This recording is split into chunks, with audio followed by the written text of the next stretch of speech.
कर नहीं पा रहे हैं। वरना ये महाविद्यालय, विद्यालय या स्कूल, यहाँ पे बैठे सभी छात्र हैं, वो जानते हैं, आप भी किसी विद्यालय महाविद्यालय से थे, सब लोग आए होंगे। विद्यालय एक ऐसा प्लेटफॉर्म है, स्कूल एक ऐसा प्लेटफॉर्म है जहाँ जाति, धर्म, समुदाय इसकी कोई बात नहीं होती। सब एक हैं, सब एक साथ एक टेबल पे बैठते हैं। अगर हिंदुस्तान के संविधान की एकात्मकता, अखंडता और खूबसूरती देखना है तो किसी भी महाविद्यालय, विद्यालय और किसी भी स्कूल के मगर इस हुकूमत ने हम इस तरह बहका दिया। मगर आज जो हालात देश की है, शिक्षा, चिकित्सा, रोजगार, ये तमाम चीजें सब बंद पड़ी हुई। आज नौजवान, जब 2014 में केंद्र में सरकार आई बीजेपी की, तो ये 18 साल के लड़के, 20 साल के लड़के, 22 साल के लड़के, 25 साल के लड़के एक इस उम्मीद में थी कि शायद कोई परिवर्तन आ जाए।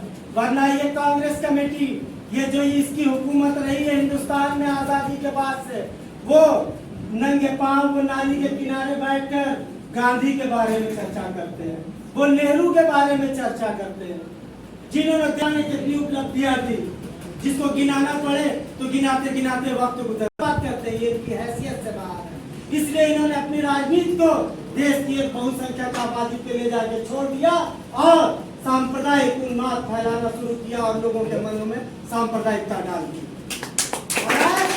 जब इनके पास कोई विकल्प नहीं बचा तो ये कहते हैं कि हम कंट्रोल से 5 किलो राशन देते हैं। 5 किलो राशन हम घर में उबाला हुआ चावल और दाल खा के किसी बच्चों की परवरिश नहीं की जा सकती है।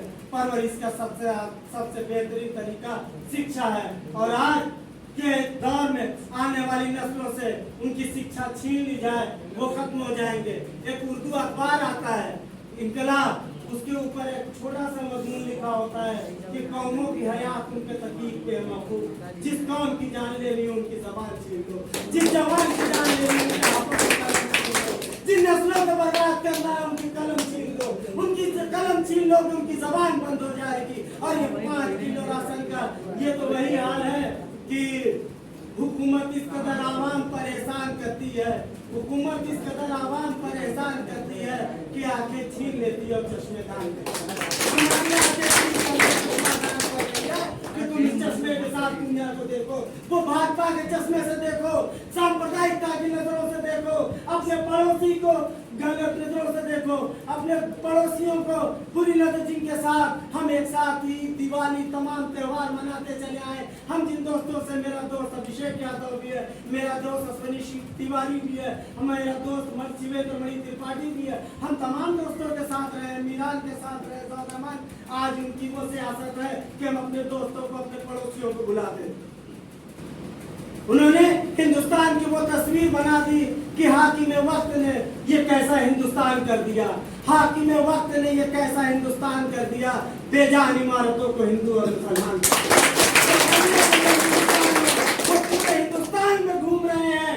वो किसी स्टेट में जाते हैं तो कहते हैं मैं पठान का बच्चा हूँ, मैं वहां जाता हूँ तो मैं कहता हूँ ठाकुर का बच्चा हूँ, मैं किसी के बीच में जाता हूँ तो मैं ब्राह्मण का बेटा हूँ, मैं कहीं जाता हूँ बनारस में आता हूँ तो मुझे माँ गंगा ने बुलाया है।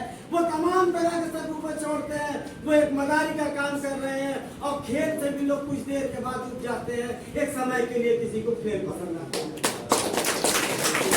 मगर पूरे हिंदुस्तान की आवाज बनके बनारस शहर से सबसे बड़ी बात है कि आज भारतीय जनता पार्टी में का सदन में चुना हुआ नेता, देश का प्रधानमंत्री, हमारी लोकसभा से प्रधानमंत्री है। अगर पूरे हिंदुस्तान को जवाब देने का वक्त है तो ये जवाब अगर बनारस की सरजमीन से हम लोग उठा के दे दिया जाए तो इनकी नस्ल, इनकी दास्तान नहीं रहेगी। दास्तान उनको माँ गंगा ने नहीं बुलाया, उनको काशी ने भी नहीं बुलाया है, उनको शहर ने भी नहीं बुलाया है, उनकी आत्मा ने उनको जगाया है और वो हमारी लड़ाई लड़ने के लिए अपना सब कुछ त्याग कर हमारे लिए, हमारे कदम से कदम मिलाकर चल रहे हैं।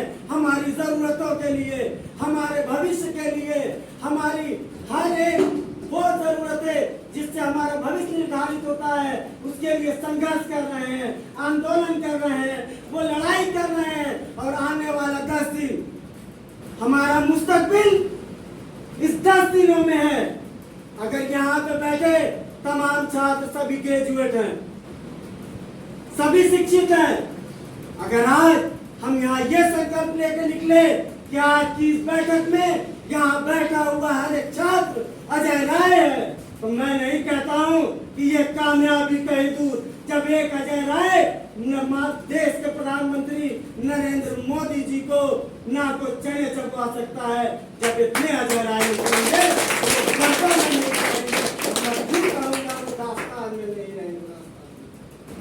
मेरे दोस्तों, बातें बहुत सारी है, अगर की जाए तो शायद बात कम पड़ जाएगी। वक्त हमारे पास उतना नहीं है। हमारे अध्यक्ष जी बैठे हुए हैं, इनके कई एक प्रोग्राम लगे हैं, हमारी लोकसभा बड़ी है।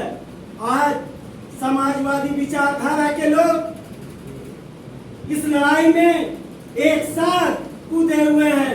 ये सारी समाजवादी विचारधारा जो समाज के हर एक वर्ग को जोड़ती है, समाज के हर एक समुदाय को जोड़ती है, मजलूमों को जोड़ती है, किसानों को जोड़ती है, नौजवानों को जोड़ती है, छात्रों को जोड़ती है, महिलाओं को जोड़ती है, हमारी बच्चियों को, जिनको भी एक परिवर्तन की उम्मीद है, उस समाज के हर एक वर्ग को ये हमारी विचारधारा जोड़ के चलने का काम कर रही है। और मैं उम्मीद करता हूँ कि आज की इस बैठक के बाद से आप अपना 10 दिन का वक्त हमारे इस लोकसभा चुनाव में, क्योंकि हमारा जितनी जरूरत, हमारी जितनी जरूरत है उतना ही अधिकार, उतनी ही जरूरत आपकी भी है। और मैं आपसे इस मंच से निवेदन करूंगा कि आज आप यहाँ से निकलिए और अजय राय बन के निकलिए। आप सब अपनी लोकसभा का चुनाव लड़िए, वरना इनकी मंशा जो है वो आज संविधान बदलने की बात कर रहे हैं। वो मेजॉरिटी में बैठ के वो कुछ भी कर सकते हैं, उनकी जबान में है। जो उनकी कथनी देश के विकास में नहीं है, उनकी कथनी देश के बंटवारे में उनकी इच्छा है। उनको नहीं पता है कि जो आपने देश में, आप यहाँ बैठे हो, क्या आपने यहाँ नोटबंदी का वक्त नहीं देखा? हमारे बुजुर्ग, महिलाएं, नौजवान सभी लाइन में लगे थे। क्या आपने लॉकडाउन का समय नहीं देखा, जब लोग कहीं भूखों मर रहे थे, घरों में बंद थे, लाशें गंगा में तैर रही थी, रेते पे पड़ी थी? क्या आपने वो वक्त नहीं देखा?